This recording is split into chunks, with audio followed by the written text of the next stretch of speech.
بسم اللہ الرحمن الرحیم۔ السلام علیکم۔ ام المومنین حضرت عائشہ صدیقہ رضی اللہ تعالیٰ عنہ سے روایت ہے کہ نماز پہلے 2 رکعت فرض ہوئی، پھر بعد میں سفر کی نماز تو اسی طرح باقی رہی، جبکہ حالت قیام کی نماز 4 رکعت کے ساتھ مکمل کر دی گئی۔ گرامی قدر سامعین، آج کی زیر مطالعہ حدیث جسے امام نسائی رحمۃ اللہ علیہ نے اپنی سنن میں اور اس سے ملتی جلتی روایت امام بخاری رحمۃ اللہ علیہ نے بھی اپنی صحیح میں نقل فرمائی ہے، دراصل قول ہے ام المومنین حضرت عائشہ رضی اللہ تعالیٰ عنہ کا، جس کا تعلق نماز کی ابتدائی فرضیت سے ہے۔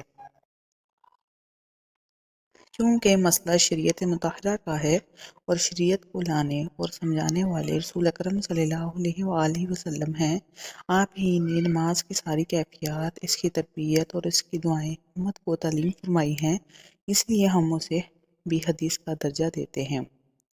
اگرچہ الفاظ روایت کی روایہ حضرت عائشہ رضی اللہ تعالیٰ عنہ کے ہیں، آپ رضی اللہ تعالیٰ عنہ فرضیت نماز کے آغاز کو بیان کرتے ہوئے آگاہ فرما رہی ہیں کہ نماز ہائے پنجگانہ جس طرح آپ اپنی تکمیلی شکل میں ہم ادا کر رہے ہیں کہ نماز ظہر، نماز عصر اور نماز عشاء کی 4 فرض رکعات ہیں، جبکہ مغرب کی 3 اور فجر کی 2 رکعت فرض ہیں۔ آغاز میں اتنی رکعات پر مشتمل نہ تھی، بلکہ 5 اور نمازیں 2 رکعات پر مشتمل تھیں۔ بعد میں اللہ رب العزت کی طرف سے ان کی فرض رکعات کو تکمیلی شکل دی گئی، جس طرح آج ہم سر انجام دینے کی سعادت حاصل کر رہے ہیں۔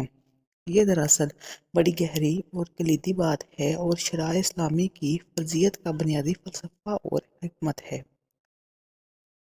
اس حکمت اور فلسفہ کو ہم تدریجی مرحلہ کا نام دیتے ہیں، یعنی انسان کے فہم و ادراک، اس کے تحمل و برداشت اور اس کی قوت تحمیل۔ ایک زاویے کی خبر رکھنے والے علیم و خبیر ذات جل مجدہ کی حکمت کا یہ تقاضا ہوا کہ ایک تو سارے ہی احکام یکبارگی فرض نہ کیے جائیں، اور دوسرے یہ کہ ہر فرض حکم کا سارا وزر ایک ہی دفعہ میں نہ ڈال دیا جائے۔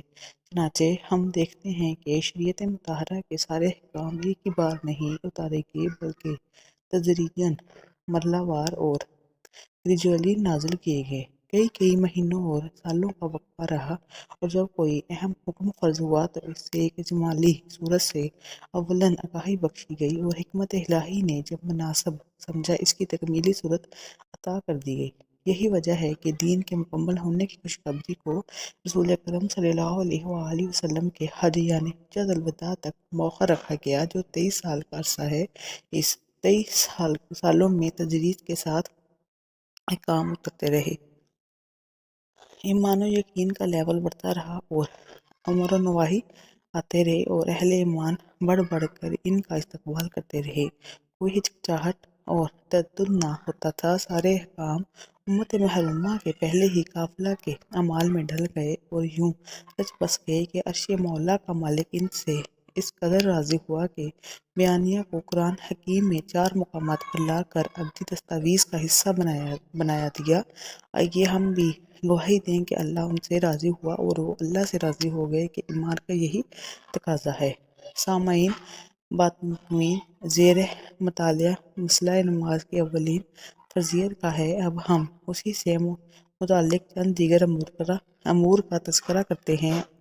علامہ قرطبی رحمۃ اللہ علیہ نے اپنی مایہ ناز تفسیر قرآن میں ایک آیت مبارکہ کی تفسیر کے ذیل میں حضرت حسن بصری اور حضرت قتادہ رضی اللہ تعالیٰ عنہ کے حوالے سے نقل کیا ہے کہ آغاز میں نہ صرف یہ کہ نمازیں 2 رکعت پر مشتمل تھیں، بلکہ مکی دور میں صرف 2 نمازیں یعنی فجر اور عصر کی نماز پڑھی جاتی تھی، اور دونوں 2 رکعات پر مشتمل تھیں۔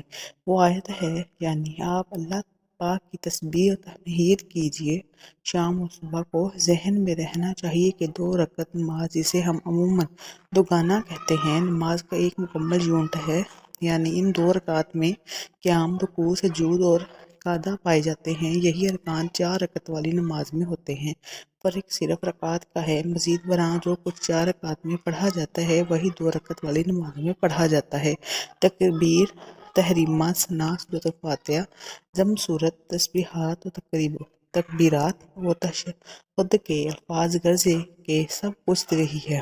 اس لیے مناسب ہوا کہ دو دو رکعت یعنی دوگانہ نماز سے تربیت اور تعلیم کا آغاز کیا جائے۔ بار بار کے اس عمل سے جب یہ سب کچھ اذہان و قلوب میں سما گئے اور اعضاء و جوارح اس کے عادی ہو گئے اور ذوق و شوق پروان چڑھ گئے تو تقاضۂ حکمت ربانی یہ ہوا کہ ظہر، عصر اور عشاء کی نمازوں میں دو دو رکعت اور مغرب کی نماز میں ایک رکعت کا اضافہ کر دیا جائے۔ البتہ سفر کی حالت میں دو رکعت والی پہلی سہولت کو برقرار رکھا جائے کہ ایک خاص مسافت کے لیے 4 رکعات والی نماز 2 رکعات، 3 رکعات والی نماز 3 رہنے دی جائے، اور نماز فجر تو ہے ہی 2 رکعات والی نماز۔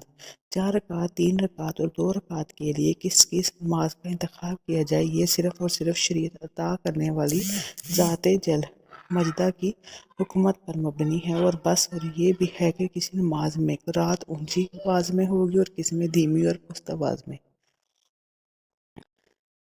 یہاں ہم بطور خاص ایک اور بات کا تذکرہ بھی ضروری سمجھتے ہیں کہ حضرت عائشہ رضی اللہ تعالیٰ عنہ کی اس وضاحت سے یہ بھی معلوم ہوتا ہے کہ کسی نماز کے لیے کم از کم رکعات 2 ہی ہیں، کیونکہ یہ ایک مکمل یونٹ ہے۔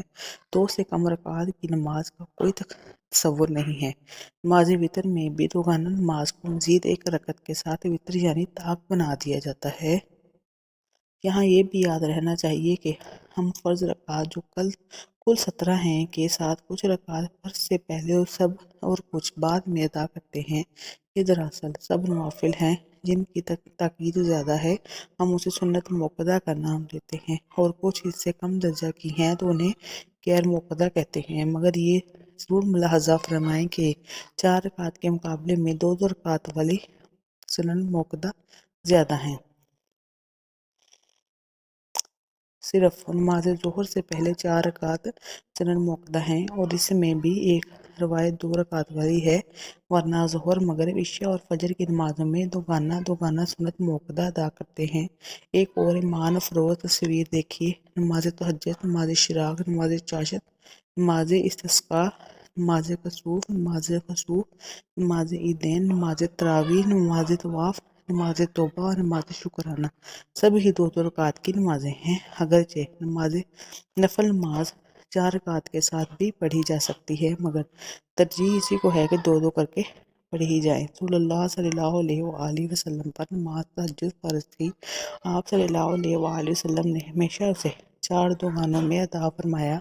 صحابہ کرام رضی اللہ تعالیٰ عنہ جب آپ کی اس نماز کا تذکرہ کرتے ہیں تو ایمان و محبت کا ایک ایسا نظارہ ہوتا ہے کہ حتی الفاظ میں نہیں آ سکتا۔ مصلت فرماتے ہیں: 2 رکعتیں، کیسی 2 رکعتیں کہ ان کے حسن اور طوالت کا مت پوچھو کہ کتنی لمبی رکعتیں اور کتنی حسین ہوتی تھیں۔ بہرکیف یہ بیانیہ بہت ہی دل آویز تصویر ہے نماز ہائے پنجگانہ اور ان کے ملحقات کی۔